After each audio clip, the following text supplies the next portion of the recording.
কেমন আছো এইচএসসি শিক্ষার্থী বন্ধুরা? আজকে ঢাকা বোর্ড 2024-এর রাইট ফর্ম ভার্বের সলিউশন করব। আমরা যে গল্পটা এখানে দেখতে পাচ্ছি এটা অতি পরিচিত একটা গল্প, আর এখানে বেশিরভাগ ক্ষেত্রেই পাস্ট টেন্স ব্যবহার করা হয়েছে।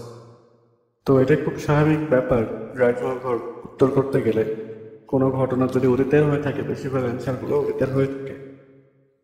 প্রথমে আমরা দেখতে পাচ্ছি ওয়ান্স আপন এ টাইম, এই শব্দগুলো, এই ফ্রেজটা আমাদেরকে অতীতকালের ঘটনাকে নির্দেশ করছে, যার কারণে আমাদের পরবর্তী বেশিরভাগ শব্দগুলোকেই পাস্ট অ্যান্সার করতে হবে। আমরা আরও একটা ক্লু পেতে পারি, হু এর পরে ভার্বের পাস্ট ফর্ম ব্যবহার করা রয়েছে, যার কারণে আমরা এখানেও ভার্বের পাস্ট ফর্ম ব্যবহার করতে পারবো। Once upon A time there was a king, অর্থাৎ একদা এক সময় ছিল, একজন রাজা ছিল।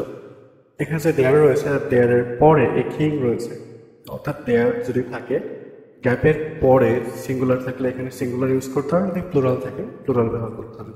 মনে করো এখানে কিংস ছিল, তবে এখানে কি হতো ওয়ার, যেটা সিঙ্গুলার রয়েছে এই জন্য ওয়াজ। Once upon a time there was a king who was very fond of knowing his future from the astrologers. একদা এক রাজা ছিলেন যিনি জ্যোতিষীদের কাছ থেকে নিজের ভবিষ্যৎ জানতে খুবই পছন্দ করতেন। এখানে ব্যবহার করা হয়েছে অফ প্রিপোজিশন, আর প্রিপোজিশনের পরে ভার্ব আইনছি, এই জন্য নয়িং হবে। A famous astrologer stopped at his capital on his way to home. একজন বিখ্যাত জ্যোতিষ তার বাড়ি যাওয়ার পথে রাজধানীতে থেমেছিলেন। তো আমরা বুঝতে পারছি যে এখানে ভার্বের পাস্ট ফর্ম হবে, যেহেতু অতীতকালের কাহিনী আমরা এখানে ভার্বের পাস্ট ফর্ম ব্যবহার করবো। স্টপের পাস্ট ফর্ম ব্যবহার করতে গিয়ে একটা জিনিস খেয়াল রাখতে হবে যে স্টপের ক্ষেত্রে ডাবল পি হবে, ঠিক আছে, ডাবল পি হবে। The king called on him to know about the future, আর রাজা তাকে ডেকেছিলেন তার ভবিষ্যৎ জানার জন্য। টু প্লাস ভার্ব, এটা ইনফিনিটিভ অর্থাৎ টু এর পরে ভার্বের বেস ফর্ম বসে। রাজা তার ভবিষ্যৎ জানতে চেয়েছিলেন। The astrologer told something unpleasant, জ্যোতিষী তাকে কিছু অসন্তুষ্টিকর কিছু বলেছিলেন, অর্থাৎ এখানে অতীতে বলেছিলেন, এই জন্য ভার্বের পাস্ট ফর্ম হবে টোল্ড হবে, ঠিক আছে, টেলের পাস্ট ফর্ম ছিল told. At this the king got furious, আর এই সময় রাজা রেগে গিয়েছিলেন, অতীতে রেগে গিয়েছিলেন, এর জন্য গেটের পাস্ট ফর্ম গট হবে। And condemned him to death saying, আর তাকে মৃত্যুদণ্ড দিয়েছিলেন এটা বলে। তো অতীতে দিয়েছিলেন কোনো একটা শাস্তি, এই জন্য এর সাথে ইডি যুক্ত হবে পাস্ট ফর্ম হিসেবে। এটা বলে men like you should not live, তোমার মতো মানুষের বাঁচা উচিত না, অর্থাৎ তোমার মতো মানুষ বাঁচা উচিত, এরকম কথা বললে তো রাগ প্রদর্শন হবে না তার। তাহলে আমরা এই অর্থ অনুযায়ী, কনটেক্সট অনুযায়ী বুঝতে পারছি যে রাজা রেগে বলেছিলেন তোমার মতো মানুষের বেঁচে থাকা উচিত না, যার কারণে এখানে শুড নট লিভ হবে। To spoil the peace of the world, কেন বেঁচে থাকা উচিত না? পৃথিবীর শান্তই নষ্ট করার জন্য তোমার বেঁচে থাকা উচিত না। But another thought crossed his mind before the astrologer, আচ্ছা, বাট অ্যানাদার থট, কিন্তু আরেকটা চিন্তা তার মাথায় প্রবেশ করেছিল, ঠিক আছে।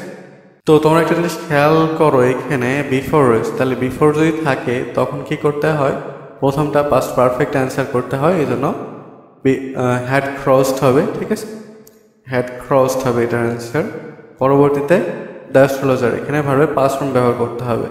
আরেকটা জিনিস খেয়াল করো, the astrologer was sent for execution, অর্থাৎ জ্যোতিষকে মৃত্যুদণ্ডের জন্য নিয়ে যাওয়া হয়েছিল। এখন জ্যোতিষ কি নিজে নিজে গিয়েছিল নাকি তাকে নিয়ে যাওয়া হয়েছিল? অবশ্যই তাকে নিয়ে যাওয়া হয়েছিল, যার কারণে এটা প্যাসিভ ভয়েস অবশ্যই। আর প্যাসিভ ভয়েস করতে গেলে আগে বি ভার্ব হয়, তারপর ভার্বের পাস্ট পার্টিসিপল হয়। আর এটা যেহেতু পাস্ট টেন্সের কাহিনী, এই জন্য এখানে হবে বি ভার্বের পাস্ট ফর্ম ওয়াজ, আর সেন্ড এর past participle send. How long will you live, তো রাজা তাকে জিজ্ঞাসা করেছিল যে তুমি কতক্ষণ বাঁচবে, ঠিক আছে। একটা জিনিস খেয়াল করো, উইল মডেল ভার্ব রয়েছে, যার কারণে আমাদেরকে এই ভার্বের বেস ফর্মেই রাখতে হবে।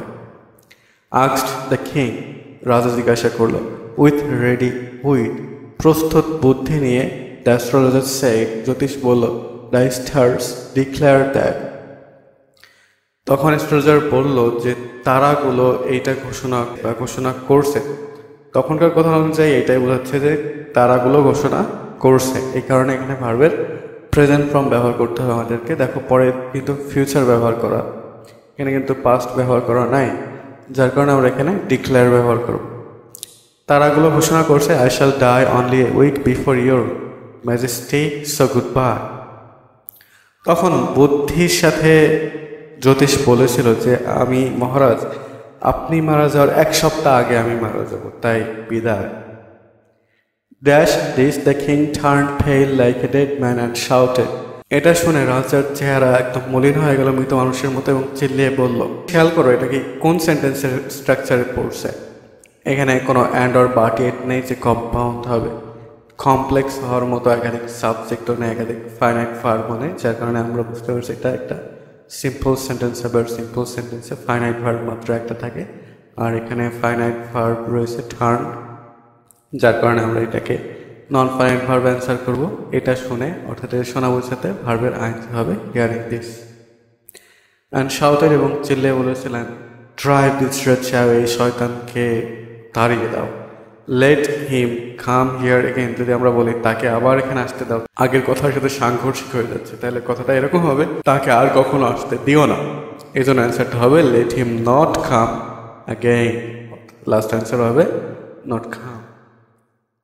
আশা করি ভিডিওটা তোমাদের জন্য উপকারী হয়েছে। যদি মনে করো ভিডিওটি উপকার হয়েছে, অবশ্যই চ্যানেলটি সাবস্ক্রাইব করতে ভুলবে না।